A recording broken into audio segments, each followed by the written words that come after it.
Yo, it's Guido coming at you with the Tactics Talk. Good morning. I hope you guys have a good day. Welcome back. Appreciate you watching the video. Here we go. Jeb 2 from Clan Lazd, L-A-Z-D, Lazd, something like that. Su-100 M1 Tier 7 Russian casemate TD. 250 alpha gun, about 212 pen, somewhere around 258, I believe, with the premium. So, and accurate, which is a little bit odd for the Russian TDs. This is a line with sort of the rear-mounted casemate kind of idea right there. And they tend to have some more accurate guns, kind of the 263 idea up there at Tier 9. He is here on Berlin and headed down into the south. Sent me a note and said, hey, did I leave any shots on the table? Of course, the easy answer is yes, right? We almost always leave some kind of shot on the table. We're going to talk about where those might be and take a look at this and see if there were some shots he could have added into his game. He actually ends up having a pretty good game. So he's going to come down to the south and go to kind of the TD hangout spot down here. The good news is right away he gets some spots. This tank is actually pretty trollish with the armor. You could go into the heavy area and help them out, but this is probably a safer bet, at least initially. And what he's going to do later in the game, which I appreciate, is he's going to start moving around. So when you're running your casemates like this, sometimes just go to the standard TD spot, but don't get stuck there. Don't start growing roots. Make sure that you're paying attention to the match, what's going on, and move around as required. So we get a shot here on the Tiger P. Turn that down just slightly. And then we get enamored of this guy crossing, and then we back out. I thought that was good, courtesy back out. Want to make sure if you get lit. Now that Tiger P is still there, Jeb. So he hasn't gone anywhere, and we're really kind of enamored of the fast-moving light tank. And by all means, take them out if you can. But I think if you go over here, you're going to notice that you still have a light. If we can get it. Nope, we're getting blocked by that right there. I think he is still hanging out right there, and you may have a shot. There are shots going into him from the U-25. So we turn around, and we start working this dude, and we go, oh, by the way, yes, we do. Nice shot there. So we are shooting our gold. Tiger P is probably not a bad tank to be shooting the gold at. There was a little ledge or something, some kind of obstruction there. One way I look for that stuff on the reload is sort of move the cursor around to see where I lose the highlight. Maybe even zoom in further on this, because if you zoom in further, you may get some better info on exactly what is there. And it might have been that edge, potentially, that was blocking you initially. He was sort of tucked up in that, whatever that piece of concrete is. Maybe there's a wall that comes out from the, is that the Reichstag right there? Whatever it is. We end up getting that guy dead. So potentially some shots there. Maybe one. Let's call it one. Although you did get 588 off of him. And so now Jeb is going to start moving a little bit around here. I don't think you're really going to get the Udez out of there. I wouldn't worry about him too much. Pretty soon he actually dies. Things are going okay in the north. You've got rid of the IS-3. Their Udez, he just died. The Tiger P's dead. One of their scouts is dead, and then Jeb's going to move down this away. I would be careful with this route, this approach. You're really kind of out in the open, and you don't really know what is up over here.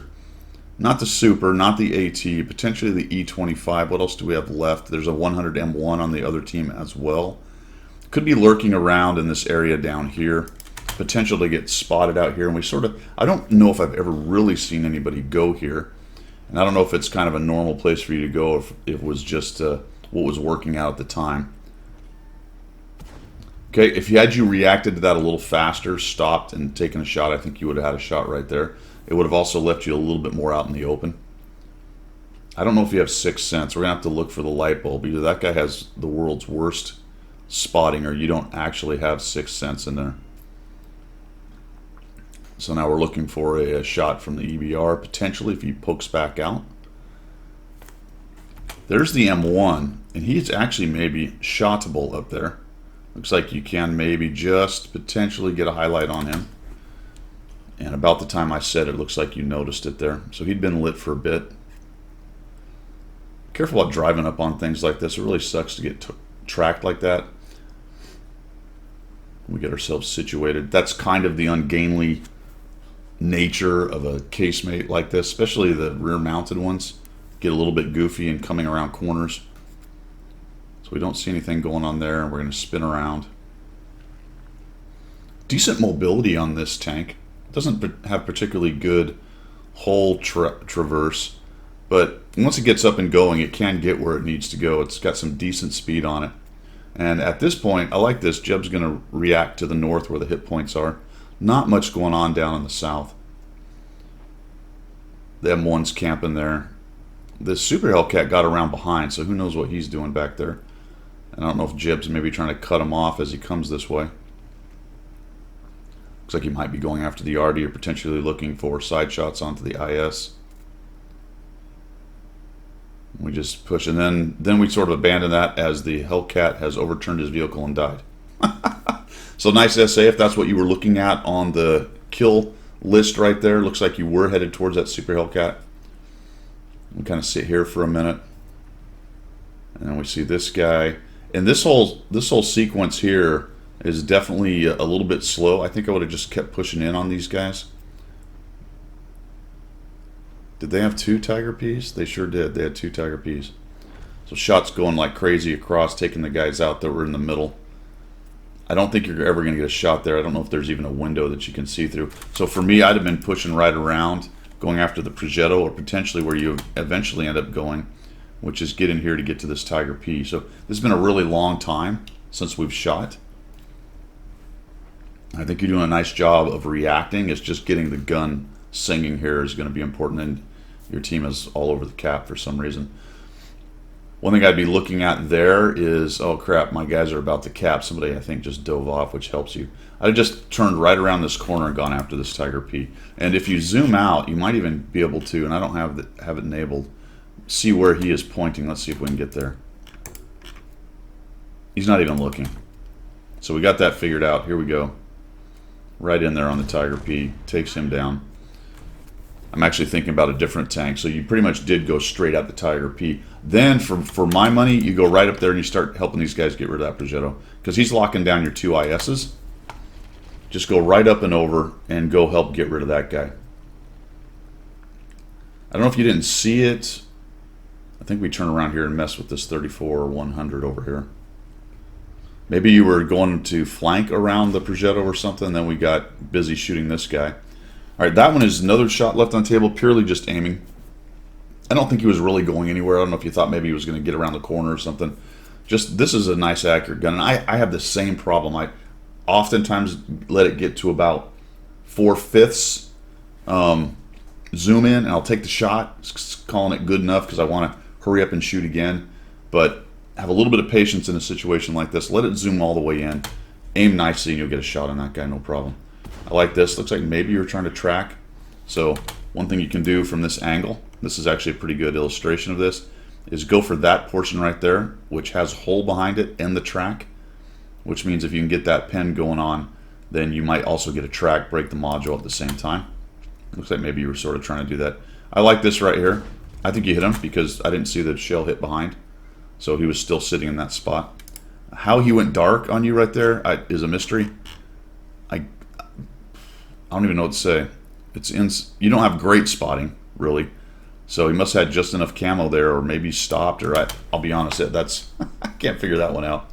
It is there you go. Now we see him again. So maybe you were just you needed a few more meters to see this guy.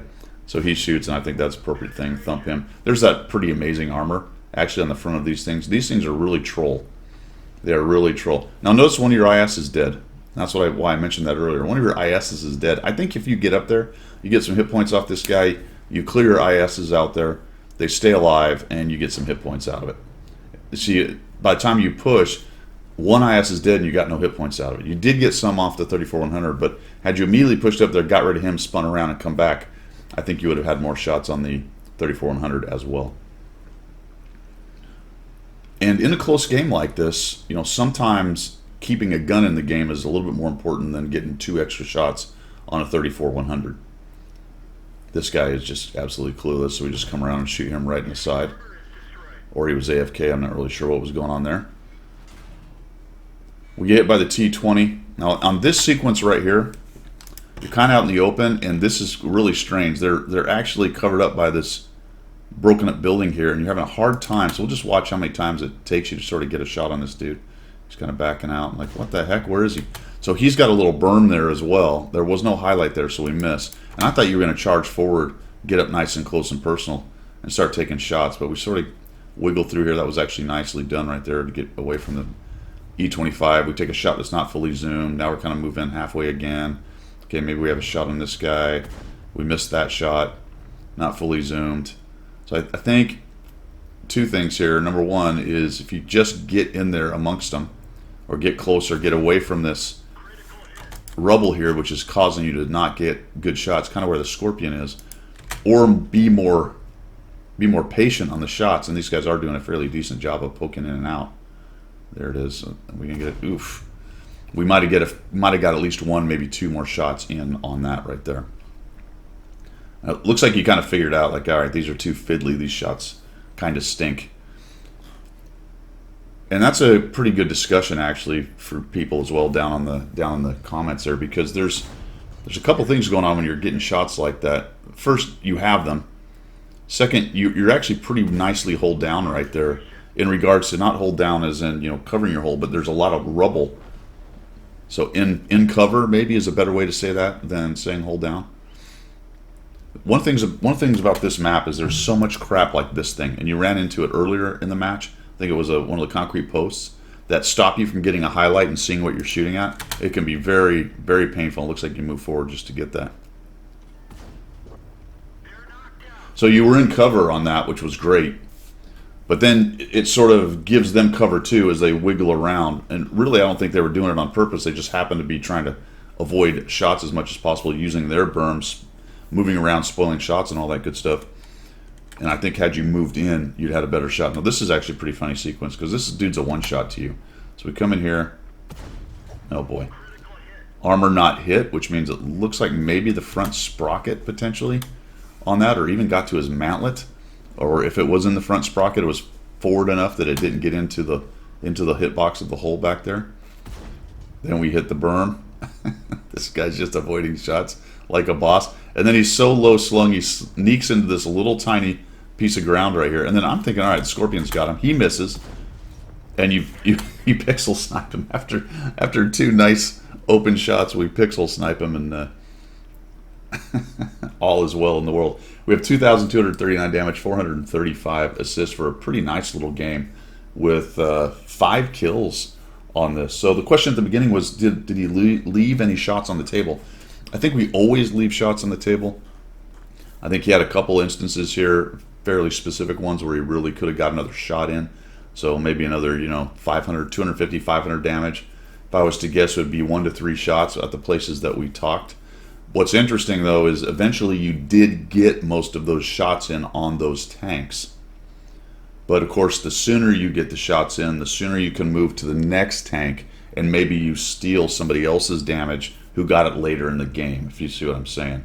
If you're at 2,000 damage 2-3 minutes ago, you grab more hit points along the way, provided you still have the shots. So it's not really a case always of saying, well, in these spots I could have taken an extra shot here, here, here, and just add them all up and say that's what my damage would have been, because it's dynamic and it causes other places to fail faster, and maybe your other guys get more shots. But you always do want to try to get your damage as early as possible and as much as possible while making good trades and keeping your vote alive at the end there. All right, man, I hope that helped. It was a nice little game. Do appreciate you sending it in. Thanks for everybody coming by and checking out the channel. We will see ya.